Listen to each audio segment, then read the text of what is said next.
Some of the precepts of economic analysis of law borrowed from economics are very simple, almost intuitive, and very, very powerful. Now, we all know that a repeat offender is punished more severely than a first-time offender, and that graduation of penalties may increase well beyond just first and second offense. So what are we doing when we do that? We are saying basically that we are putting a price on bad behavior. If you engage in this criminal behavior, the price will be X number of years in jail or fines or what have you. If you do it a second time, it means we underpriced.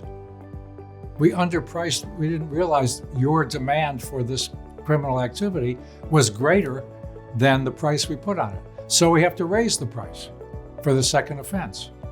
Now, it seems intuitive, and we've been doing it forever, but all we're doing is saying that there is a slope to the demand for the criminal activity, right?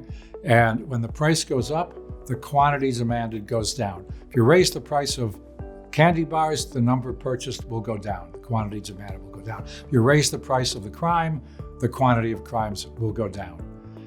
Totally intuitive, but once you start expressing it in those terms, it's the beginning of the ability to do things like measure carefully what the actual deterrent effect is of a particular penalty, and to try to find the right level to deter the amount of crime. You don't want to deter a crime to the point of zero, because it's not worth it. It's not worth eliminating the last murder even, because the process, the system for dealing with it is expensive. You have to have police, you have to have a judicial system, you have to have a prison system or some other penalty scheme, and those are not free, they're costly. So we don't try to eliminate every vestige of some unwanted activity. We stop at the point where the benefits are greater than the costs. Now we can graph that. We can put that up in economic terms.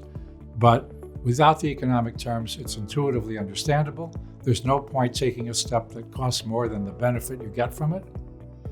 But we can be more rigorous in trying to identify that once we have the economic model of a downward sloping demand curve. As simple as that. Once you think about the fact that the demand goes down as the price goes up, you have a very powerful tool for all kinds of social control through the law. Looking at the effects of the law or a change in the law on the average is a very tempting thing to do, but it's irrelevant. What you want to know is what's the effect at the margin.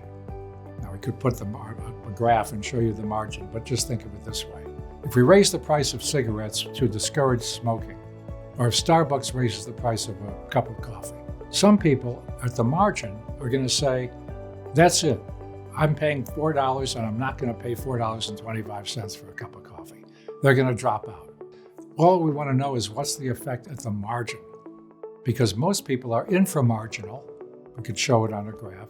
They're not affected by the change. So it's irrelevant to ask what's the average consequence of the law or of a change in the law. You want to know what's the marginal consequence.